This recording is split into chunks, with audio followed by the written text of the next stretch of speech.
আসসালামু আলাইকুম ভিউয়ার্স, কেমন আছেন সবাই? আশা করি সবাই ভালো আছেন।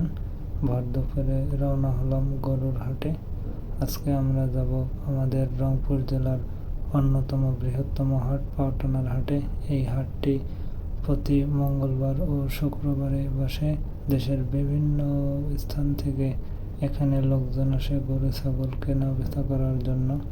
আসলে আমি হাড্ডিসার গরু লালন পালন করি, তো আজকে আমরা হাড্ডিসার গরু কেনার চেষ্টা করব ইনশাআল্লাহ। এই ভিডিওর মাধ্যমে আপনারা জানতে পারবেন একটি গরু কেনার ক্ষেত্রে তার কি কি লক্ষ্য করা প্রয়োজন। হাড্ডিসার গরু কিনে লালন পালন করার উদ্দেশ্য এগুলো অনেক লাভজনক। অল্প টাকায় গরু কিনে 2-3 মাস লালন পালন করলে মোটামুটি ভালো মানের একটা প্রফিট পাওয়া যায়। এদের পেছনে আপনি কম টাকা খরচ করে অনেক লাভবান হতে পারবেন ইনশাআল্লাহ। গরু কেনার সময় বেশ কিছু বিষয়ের উপর অবশ্যই খেয়াল রাখা দরকার, যেমন দাঁত দেখে বয়স নির্ণয় করা। সাধারণত আমরা গরুর দাঁত দেখেই বয়স নির্ণয় করি। এরপরে আরেকটা বিষয় আছে, সেটা হলো অবশ্যই গরুর হাড় মোটা দেখে কিনবেন, পা মোটা দেখে কিনবেন।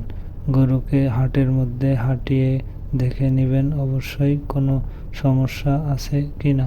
চামড়া ঢিলা, দাঁত কাটা দেখে গরু নেবেন।